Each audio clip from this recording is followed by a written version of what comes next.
Welcome back into game 2 of the NBA Finals. The Denver Nuggets again play host to the Miami Heat. I got 3 picks and a same game parlay coming your guys' way. First, let's recap how we did in game 1. Our regular play, Bruce Brown's over 11.5 points. He had 10 in the third quarter, didn't score in the fourth. He does not get it done, but we did give out the same game parlay. That was a no sweat winner at plus 289.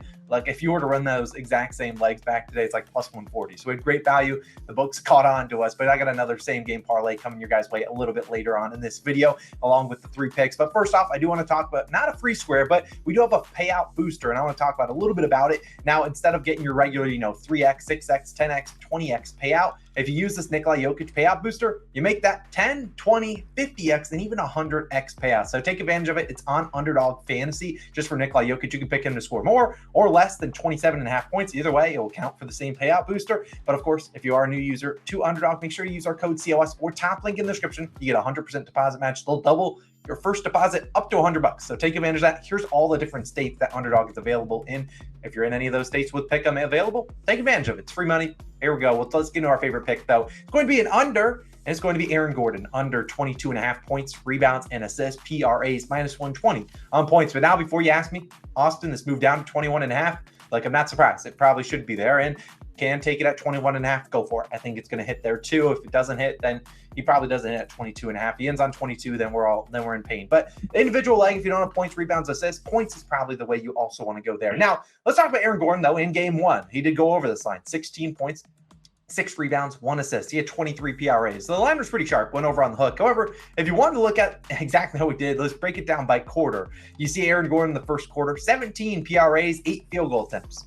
Second quarter, 3 PRAs, 1 field goal attempt. Third quarter, 0 and 1 field goal attempt. And then the fourth quarter, 3 PRAs and 0 field goal attempts. He got a rebound and got fouled and made 2 free throws. Now, you obviously could see the Heat made some adjustments after the first quarter when they basically gave Aaron Gordon a bunch of free layups. Yeah, they made adjustments and they kind of shut him down, and he really did nothing the rest of the game. Now, I'm not going to say Aaron Gordon's going to go 3 quarters and accumulate just 6 PRAs. I do think that they made the adjustments. They're not going to give him those free looks, and I'm comfortable with him being out there with guys like Jokic, Murray, Michael Porter Jr., even Kentavious Caldwell-Pope, Bruce Brown. Those guys, basically, you see Gordon as like the 4th, normally 5th option on offense. So this guy doesn't get a lot of open looks. You saw in that Lakers series, sure, he got some open looks, hit the over a couple times, but the Lakers were leaving him wide open. They were begging him to shoot. The Heat are not really a defense that's going to beg him to shoot. They're going to go out there and contest those shots regardless. Not going to necessarily come out hard at him. They rather shoot the 3 than drive to the hoop. But still, we look at Aaron Gordon this postseason. I broke down all of his PRA numbers by the series, and you can see he's gone under this line in 11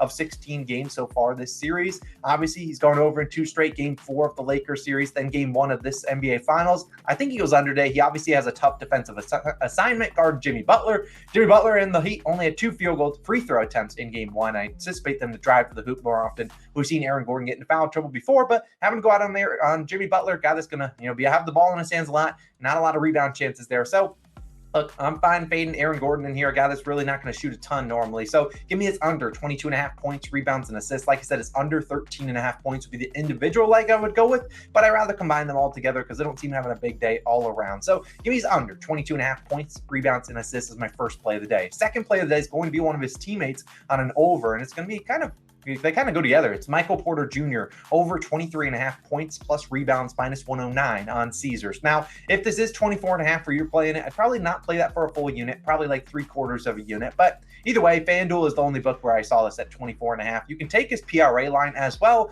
but if there's something I know about Michael Porter Jr., doesn't really pass a whole lot. If he wants to go out there and get 6 assists, which I think he's done randomly once this postseason, sure, I'll live with it. But I think he's going to be needed out there on the court to space the floor and give Jokic and Murray a little bit of breathing room against this very stiff Heat defense. Now, obviously, if you were to go back to game 1, Michael Porter Jr. did get the over here. He had 14 points, 5 of 16 shooting, 2 for 11 from 3, 13 rebounds, though, on 21 rebound chances, which were the most on the team. Now, you have to love all the field goal attempts and the fact that he played 43 minutes, the second most on the team behind only Jamal Murray. So he's out there a lot of minutes, and he's there's one thing I know about MPJ. Well, he's never seen a shot he didn't like. This is a guy that's going to shoot, because some contested shots, some shots are like, ooh, why are you shooting that? But also he gets a lot of open looks, camping out in the corners. Jokic and Murray are going to find him when they're driving. And so I like MPJ to bounce back here. 2 for 11 from 3. Well, that's not great. He missed a lot of open shots. If you go back and watch the highlights, there were some open shots. There were some contested shots that probably won't go in more than often than not, but still, he shot a lot of shots that probably normally knocks down. And we saw MPJ this year average 17.4 points per game, 5.5 rebounds per game. That's 22.9 points plus rebounds. So right close to what we need. We need 24, but that was only 29 minutes per game. We've seen this postseason, obviously his minutes are up. He's played 35 or more minutes in 9 of 16 games so far this playoffs. Really didn't see a big start to his postseason against the Minnesota Timberwolves. Wasn't really a big factor in that series, but since then he's played a lot of minutes in those 9 games. We've seen MPJ go over this line in 6 of 9 such games.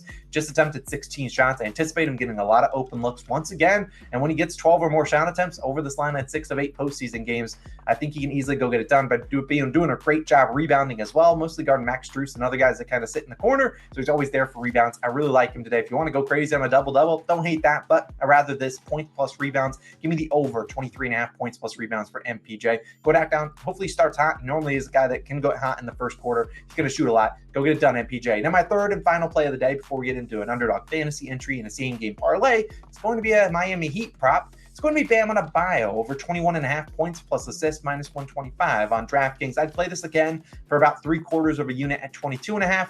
Maybe if you want to play a full unit, but we know how sharp these lines can get. So when the lines go up, be a little bit careful. But obviously, if we're going to look at this game, right as I was recording this, Tyler Hero was announced out.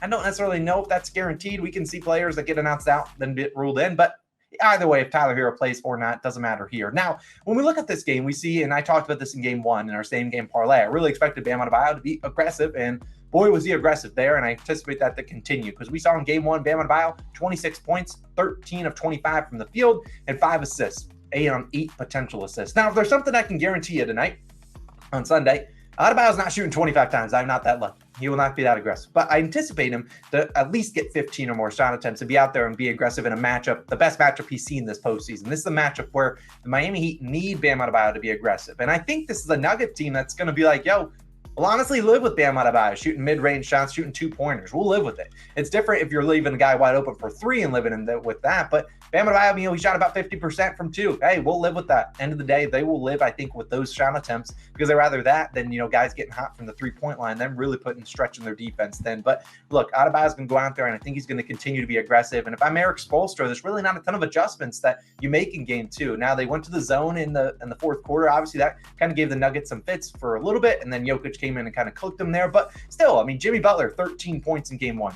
Max Strus, the big 0 for 10 from the field, 0 for 9 from 3. At the end of the day, if those guys play better, they're right in this game. So I think they're going to not really make a ton of adjustments. I still see Bam Adebayo running that point position and kind of being a point center, very not similar to Jokic, but he is a guy that's going to have the ball at the top of the key. And Jimmy Butler might get some advantageous matchups down low, which is how we see him have 5 assists. But still, we've seen Adebayo 10 games with 15 or more field goal attempts this postseason. Over this line in 6 of 10. You look at the numbers, he's gotten close on a couple of those. We need 22, and it's been much better on the road this postseason. You look at the 4 games he went under in that, all against Boston or Milwaukee. 2 defenses, much better than the Nuggets, at least interior-wise. So Bam Adebayo's going to get his shot attempts, going to have his chances, and you look at the regular season, average 20.4 points per game, 3.2 assists per game. That's 23.6. It's more than what we need today. That was on about 15 field goal attempts per game. Obviously, the regular season different from the postseason, but still, Bam, 41 games in the regular season with 15 or more shot attempts.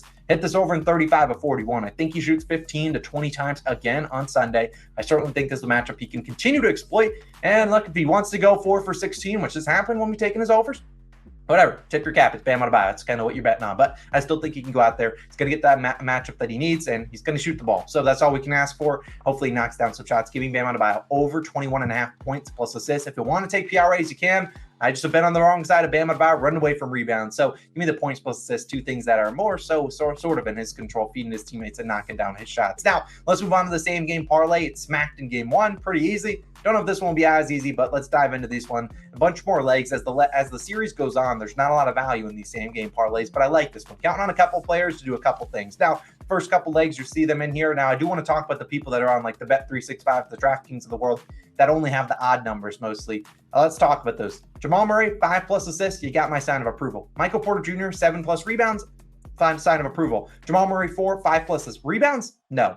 Jimmy Butler, 7+ rebounds. No, I would not take those. And same for Bam Adebayo. I would not take him up to 3 assists. So obviously play with it, whatever you got. This is plus 354 on FanDuel. I threw a quarter unit on it. I don't track these towards my record, but either way, if you want to tail, you can. Now let's talk Michael Porter Jr., 6+ rebounds in 8 of his last 9, and 2+ 3-pointers in 5 straight in 8 of his last 9 as well. So Michael Porter Jr. obviously on his prop early on in the video. They can get a 6 reps and 2 threes. I certainly hope so. He'll get his shot attempts, should get the rebounds there too. Now let's talk about Jamal Murray. We need 4 assists and 4 rebounds from him. He's done 4 assists in all 16 playoff games and 4 reps in 14 of 16. Honestly, I was going to take 5+ assists, but FanDuel did not have him for 5+. You think he's at 5+ in every single game except for one when he ended on 4. But I think if you want to take 5+ for a little bit extra value, you can take that. It's got my sign of approval there. Now, let's talk about Jimmy Butler. For rebounds, he needs 6+ rebounds. He's done that in 6 of his last 7. We know he's going to be out there for a lot of minutes, and I think he's going to get 10 rebound chances in game 1. He should get the chances in game 2. You just have to ask him to grab rebounds. I think this could be a little bit sweaty. Jimmy does like to end on 5 a lot, but I think he can get us at least 6, hopefully even more than that. Now, Adebayo was obviously a crucial leg in game 1. He easily got it done, but he's done 15+ points, 14 of 19 this postseason, and 10 of 11 on the road. Like I said, been very good on the road. 2+ assists in 4 straight and 15 of 19 this postseason. I really like him playing at the top of the key, opening up this offense. Obviously has a lot of, dribble handoffs to guys like Duncan Robinson that can be assists, but also he's capable of passing it down low to Jimmy Butler, who's got a smaller guy on him, and Jimmy can go in there and lay it in. So look, I think this one's decent. Plus 354, not trying to hit a home run, not trying to go plus 2,000 here, but hey, maybe we got a chance here. If you want to sprinkle on it, go for it. Now, finally, it's Underdog Fantasy time. Let's use that Nikola Jokic free square, or not free square, but that payout booster. Reminder, if you want to sign up for Underdog, use code COS or top link in the description. They will double your deposit. All these 4 legs, pretty easy. Bam Adebayo's prop, we already talked about. Aaron Gordon's prop, Michael Porter Jr.'s prop, and then the Nikola Jokic. I'm taking higher, 27.5 points, although I think that one's a pretty sharp line. You can go lower if you wanted to. I just want to root for a higher here for AG or for Nikola Jokic. So, turns $5 into $250? Sure. I'll take a chance at it. If you want to sign up for Underdog, you can make sure you use our code or the top link in the description. Let's have a great day. Let's go 3-0. Bring out the brooms in game 3. Let's cash our parlays. Let's have a great day. And hopefully you guys want to let me know your favorite plays down below. Hit that subscribe button. Drop a like too. Let's have a great game 2. Let's end the season strong. See you guys back again for game 3. Peace.